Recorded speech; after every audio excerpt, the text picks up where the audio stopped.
Hey everyone, I just wanted to make a video since I never make videos and also say thank you to everyone. I just hit 7,000 subscribers, which is no small feat for me, especially since I've been not making as many videos. So I do still pay attention. I am still very active in the community and making models, but I haven't been on YouTube much, and then I suck. So I'll show everyone what I've been doing. Some of it is probably been going on for years. And then I thought I'd give people a tour of the little cave I set up in this house we moved into. So the first one that I've been working on the last few days, and to be perfectly honest, the majority of the reason I've been AWOL is personal life, which I think is pretty common for YouTube people. Career stuff. I did get married. We're about to have a baby in a couple weeks. That's a pretty big deal. Stuff like that. But the majority of the reason why I don't make videos as much lately has actually been mojo, because you can get stuff set up and not really feel like doing it. And that's so I've been working on this for a little while, because I'll want to make a video, like a review or something, I'll set stuff up and be like, ugh. So anyway, this is for a Kursk group build on Facebook. Cohency and Nigel Wells, two other YouTube guys. This is the Dragon Premium Ferdinand. The kit number is 6317. So it's not the one with all the Kursk markings, it's the previous one. Not in love with it thus far. Earlier today, this is the dumbest thing ever. I'm actually filming this for like a time-lapse build. But I put this plate on, and it was perfect, and then I wasn't filming it, so I like ripped it off real quick. And then when I put it back on, I feel like it's slightly raised wrong. So that's just one of the weird things about making YouTube videos. But other than that, why I don't love it is the fit is kind of wonky. If you look in here, like you see that gap there, I tried to use like all kinds of clamping and pushing and stuff, but it's just really not very good. So I can fill it fine, but it's actually not visible, but you want to block off the light at least. And even these plates, that required some forcing. This was kind of warped when I got it. The tracks I kind of boned up. There should be a little bit more of like a gradual sag to this area, and I've got a little too tight, which is actually one of my pet peeves that I did. Not enough research, so. But it's really early in the build, and I'm gonna do the PE fenders that came with it. It's got all kinds of cool stuff. I reviewed it a long time ago, but I like Kursk subjects. I wanted to get involved despite the fact that my own two group builds are still not finished. Yeah, I've been working on this guy. I'm going to try to work on it more after I'm done with this video. So this is my Armored Thunderbolt group build, Sherman M4A3E8, and I kind of loved it. But I ran into some issues with decaling because I've been so out of the game that I hadn't put decals on anything in like a year and a half. So they silvered really bad. See if I can get this thing to silver on camera. There you go. Look at that. And there's a bubble. What a chump. That's really the only one that was a really big problem. And then I was talking with some people. Let's see if I can pick that up on camera. You see that discrepancy, I guess, if you will, in the roughness of the paint. That's from having too much microsol on the thing. And so what happened was I put them on decals, and they're pretty thick. They're not like cartograph ones. And I kind of just lazily, I don't have a brush here, but kind of went blah. You know, I put microsol on there, wasn't careful with it at all, and left tide marks on the paint. So how I got around that was I actually doused the entire paint job in microsol. But it worked. Except for I kept having like weird streaking marks here, so I kept doing it over and over and over again, and I think eventually it started to eat the paint. I'm going to finish it because it's the Asuka one. I mean, where it's going to be for me in my personal office or whatever, it looks really good. You can actually see the difference here. I haven't done the microsol thing to that hatch yet. So that was the difference in paint tone. I actually like it better. I darkened it up, made it a little more satin looking, so I don't suggest doing it, but anyway. I've just been out of the game a really long time. The tracks are base coated. These are the workable T66 that come with it. I've actually filmed an after action report video for this and haven't uploaded it. just because editing videos takes more time than filming them does. Ones like this where I kind of just ramble, I can make like 7 or 8 cuts and I'm done. So overall, this thing was amazing. And even while I was building it, I went out and bought the 5C Firefly. Yeah, I like Sherman's. I like Asuka stuff, and I don't really have any complaints about this thing. I really dig it. That group build was awesome. This is the current state of my Tiger 75 group build Tiger. So nothing I've done that you can see here is special. Because what I wanted to do with it, it's a couple weird things. I've never talked about this one online before. So it's a Befales, but I wanted it to be a Befales with a reinforced mantlet, and I didn't realize that'd be an issue. So my acquaintance, partner in crime occasionally on Tiger stuff, David Burden, had to give me some reference to make sure that had been a thing. But this kit, this is the 6730, comes with the Tiger P mantlet with a special little piece that fits in there. It's actually the real piece that came with it, and I had to file it down, so now it doesn't have like the weld. So it looks a little unrefined, but whatever. I do have the dust cover on. I mean, I have a canvas cover from Panzer Art, I think. And then I want the wheels in transport mode with the fenders folded up. So early Tiger Befales, that's very strange. You know, to have an early Befales coming out of the factory. The wheel situation, to figure out what they should look like with the wheels in transport mode, I actually had to 3D model the ones for my 3D project. And now I have a person who's going to make me 1/35 printed ones from my own 3D model that I just have to do that. So, because I had the model cast-in ones and they're just not accurate enough. So I'm waiting on that. The rest of the build is pretty much done except for the loader's hatch. And then the PE fenders are actually partially folded. There's not on here yet. I'm disappointed that I've dragged so much on this one because it's actually a really cool build. Kit is really amazing. That 6730 kit, the SO4 kit, very good. This is the Hetzer that I just did a video of where I showed the real footage of Hamilcar Barkas and I driving around in a Hetzer. I tried hairspray chipping, following Panzermeister 36, following Mike Rinaldi. It worked pretty well. Let me get in there. So overall, I'm actually pretty happy with how that came out. I think I'm going to chip like that forever now. It's really cool. Yeah, I was going to do my camouflage on it, and I'm just afraid I'm going to screw it up. So right now it just sits there. Tracks are base coated for that as well. Again, that Academy Hetzer is awesome, so it's been base coated and chipped. Then I have to camo and chip, or camo, and then I want to use either stencils or dry transfers to do the marking, so that's kind of waiting. I also recently just finished painting this thing, which I had built like 2 years ago. So nothing much has been done to it, just base coated. And then oddly, Tamiya just re-released this one with the tracks from their other Panzer II kit, the Lincoln Length ones, and some Italian markings. Now what I did, because this is the old rubber band track version, I'm using these Bronco click-together workables, which have not been good in the past. Thus far, they're okay. I think that it's such a touchy thing, because they'll break apart at any minute, so if you put them on a vehicle like this, you're stupid. So what I think I need to do is just get them together, basically just treat them like magic tracks, and then wrap them. Otherwise, they're going to do what my Panther did way back when, or Jag Panther, which is fall apart.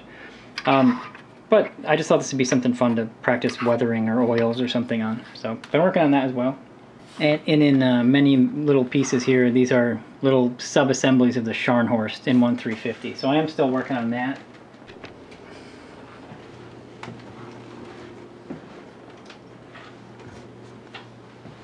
Okay, so I'm not sure how this will come out, but I will try to show the little area that I've set up.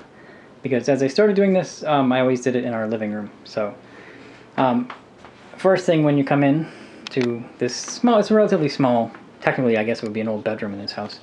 Against my wall, I have my Panzer III tracks. Those are the 5 that I can pin together, and then this one here. So these are 38 centimeters, this is 36 centimeters. These were all in the Panzer III track video I did. And then up against this shelf, I have my Mosin Nagant with the bayonet hanging out in case anybody comes through the front door. No. Anyway. Alright, so there's this bookshelf, and these are all terrible Walmart shelves that are very cheap. So Tiger One track there, Panther track there. The majority of my books that matter, sorry it's a little dark in here because I don't have my filming lighting on. I thought I'd point out books of relative interest in here. So this Encyclopedia of German Tanks of World War II, that's Hilary Doyle involved, so very good. Armored Thunderbolt, Zaloga, Son of the Sherman, Panzerketten, Modeler's Guide to the Tiger Tank is there. Tigers in Combat hardcovers, Tigers in Combat softcover, DW Tiger 1, so like your standard Tiger stuff there. There's the study of the Benning Tiger. This is a book on uniforms, not too much else, some pretty standard stuff. My wedding present from Hamilcar, this amazing book about Barbarossa. You know, some tank arts up here, and the Pico books that I reviewed.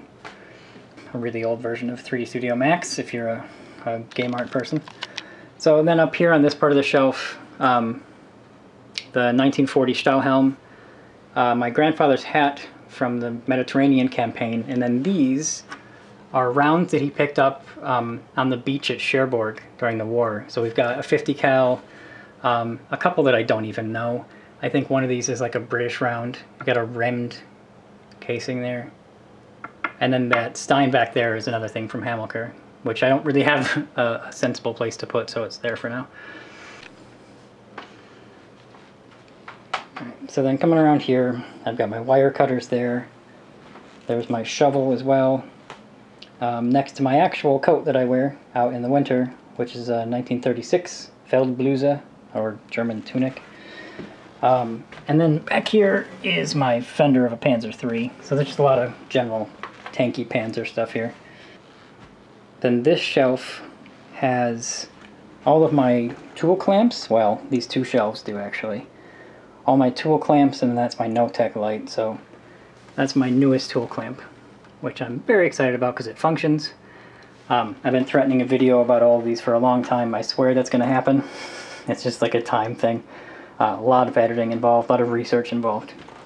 And then down here I have my periscopes. This is an MG wrench for like taking down the MG34, MG42. And then down here we have the C-hook and S-hook. The S-hook's pretty dark, but it's in there. So in the middle of this tiny room I have this, essentially it looks like a bed, but it's a chase. It's like a really long chair. So I can just plop here and then look up at this TV that I mounted on the wall. So roughly, I'll try to, you know, I spend the majority of my time doing this. And then my computer's right underneath it, which is super distracting, but yeah. So the wide angle of the room is large, comfy chair, TV on the wall, and then model stuff over there. It's pretty much all there is for room in here besides like the tank stuff that's over here.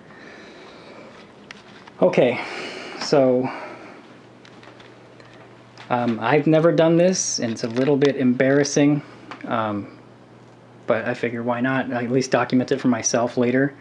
So these are my stash shelves. It's about, I don't know, probably about 80 kits or so. So things I haven't reviewed, I will point out more that I have interest in discussing, since I've talked at length about some of these. But so this AFE Club 232, I plan to review pretty soon. That's very cool. We got Stug F8, the Howitzer and normal version with Zimmerit, essentially the same kit. Salkoffs in there, metal parts in there that are different. Top Panzer IV, 4F2 Wirbelwind. This 2 Cyber Hobby White Box. I don't think I ever reviewed that. This guy here. One of the 2 Panzer Ferries, my wife built the other one, is a pair. And then that Martyr 3H. So then we get into Tigers. All the Tigers, it's hard to explain.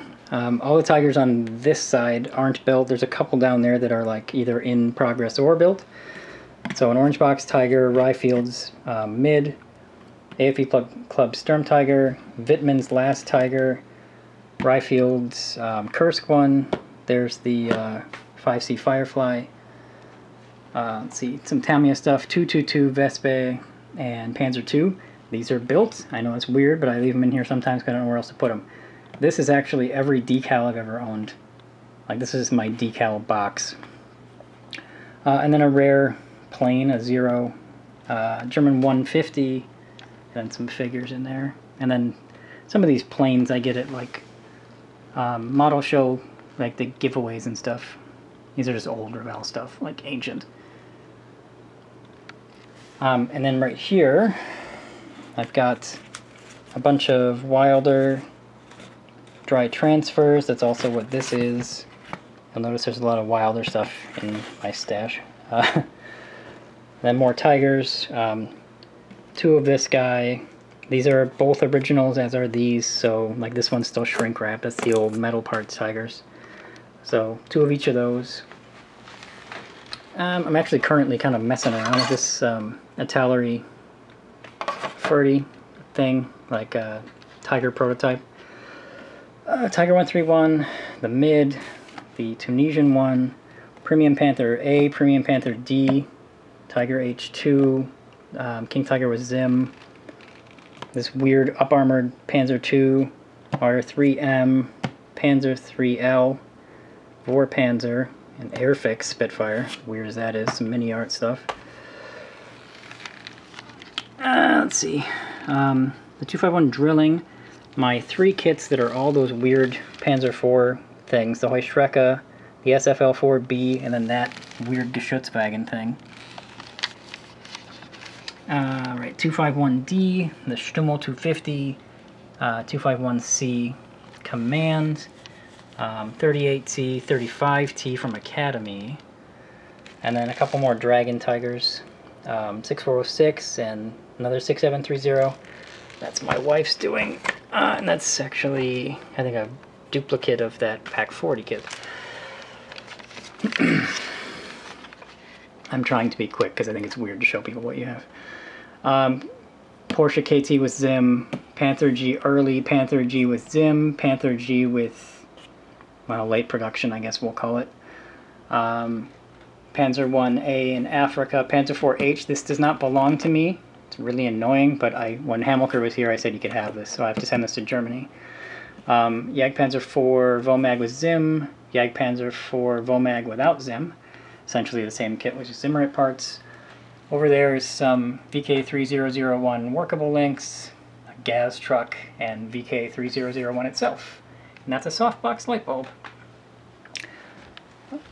Over here, Stug 4, Tiger P, another 6406 Tiger, Panzer 4J white box, the Panzer 4D super kit, Panzer 3J, Waffenträger.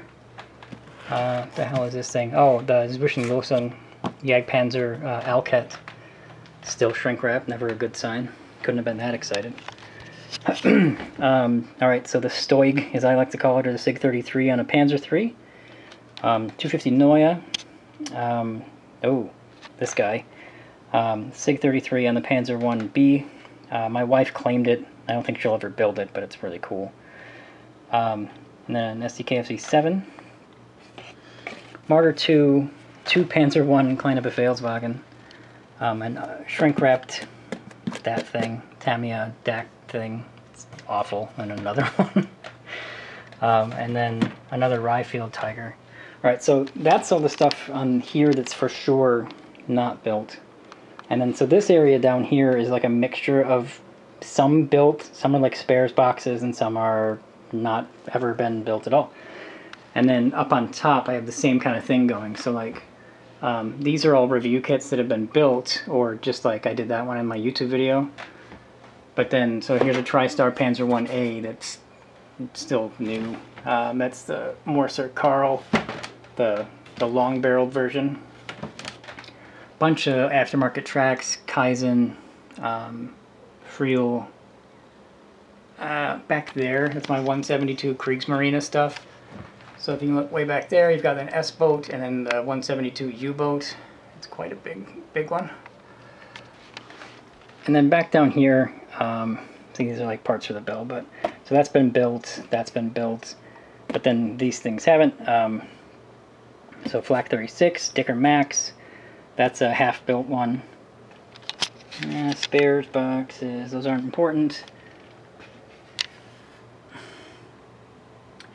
These Yag Panthers haven't been built, so this guy here, this guy, and that guy.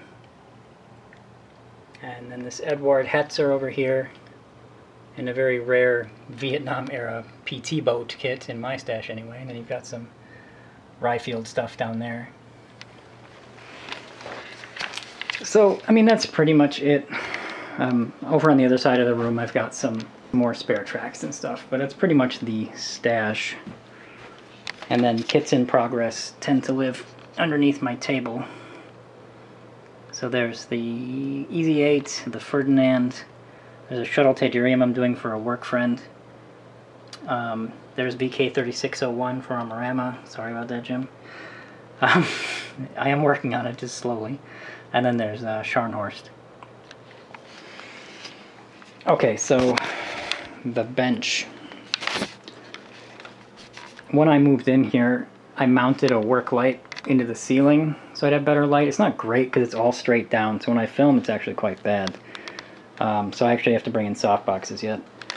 Some people might recognize this guy. That's the Wittmann's Cursed Tiger I did. His tracks busted on me recently, so he's on the bench for repairs. I'm not going to get into too much of what I even like specifically have here because I think that would take way too long. But like tool-wise, got like a coffee cup full of sanders, coffee cup full of brushes and clippers, stuff like that, really standard stuff. This wood shelf I built, because you can tell. Also there's Hollywood modeling. But you can tell I built it because it's awful. It's just, the workmanship is just subpar. So, alright, on this shelf though. Model Color and Panzer Aces stuff up top. There's some stuff like Solvacets and Aqua. This is my Cohen C section of stuff I'm not smart enough to know how to use, so it just sits there. The AK thinner I can use. And then you've got Tamiya paint. These are actually too deep, so it's not a very effective way to store them. That's what it is. And then here's my Wilder, like enamel stuff is all right there, and then you get into all my Wilder pigments down there. That's pretty much Wilder stuff, and then a little bit of paint on top. Then I've got the like the Wilder Textured Earth stuff over here, Quick Mask. This is where my Hetzer is sitting. This is supposed to be organized for like builds, but to be honest, I just throw stuff in these. These are from like Office something, but like, so those are Tiger wheels and stuff like that. So they're supposed to be categorized, they're not very well. And then this is actually a windowsill where I keep all of the Wilder oil paints. And they're actually pretty easy to get to, so I think that's pretty cool. Down there is glue. That is a Revell Contacta sent to me from Germany by Hammacher, so I covet it. It is precious to me. And then here's some smaller little guy cases, you know, for stuff. And over here, Mr. Surfacer, some MIG washes, CA stuff, all the micro industry stuff. Up on this little shelf, the Vallejo metal colors, Vallejo pigments, and then just some old school Model Master stuff to make myself remember where I came from. And then these little horrible plastic dresser drawer things, like this is all Tiger wheels and suspension related. That's a Yellow Beetle because I drive a Yellow Beetle. But so like these are the transport tracks for my build. I don't know why these airbrush cleaners are in there, but whatever. These are all like Tiger roofs and rear plates, mantlets, more Tiger stuff. And I think this one I did just like other types of tracks, so like magic tracks and like screw tracks and all kinds of track related stuff. Extra glue, nothing terribly impressive. Lastly, this is the most embarrassing thing, is like all of the unpainted and unfinished stuff that I have in here on this shelf, because I have definitely more unfinished than finished. So real quick, I've showed a lot of this before, but there's the Brumbear that I did from Rama, the Africa Corps Panzer IV in a state of never been finished, a Tamiya Tunisian Tiger that I stopped building because I realized how inaccurate it was. These two were done by my son, so I actually have the goal to fix these up. This is the one where he cut his hand open with a chisel blade and ruined the nerves in his thumb for life. And then this is the Tamiya one he somehow messed up as well. One of my first models ever. Stug B. This guy here is the Tamiya Sturm Tiger I was doing with Hamilcar as a group build. I never finished mine, he did. Way to go. Jag Panzer IV L48, like the A0 version. T44. Nice kit, never finished it. Ryfield's Burger Tiger. The Stug Life group build, which the antennas broke off when I had it at work. That's the Tauk Panzer III. There's the Panther I did. There's the Nashorn group build thing I did. There's the Dangerous Kitty group build from that one web forum that sucks way back when. The guys that hosted it were pretty cool though. That was Dutch modeling and Hollywood modeling. That was like the first thing I ever did in the community. Didn't get a lot of exposure because I wasn't doing YouTube yet, but I really enjoyed that thing. That's the Tamiya one and I converted it. It's cool. Tiger 131 that I made out of the Tamiya kits. Never really finished that either, as you can tell. The Cohen C group build, Tiger 1 late. I like that one. The new Dragon, what was this one? Stug E or something? Yeah, I complained about it a lot, but it's cool. Dragon Panzer 3J, one of the first ones I did. Panzer II, never finished. The Panther V2, never painted. Jag Tiger, never painted. T-34 Beutepanzer, half base coated. T-34 85, just about done. That's Academy. And then down there, I have shame about this area, but that's the first model I ever built, the Panther. And then my son built that King Tiger. He got some Tiger hulls and parts, just things hanging out. This Tiger hull is full of Russian track links for whatever reason. And then just some other junk down there, standard stuff. And then the rest of this tiny room, I've got this massive computer. So then I have these dual monitors, and then that big TV up there. So that is my Mann Cave.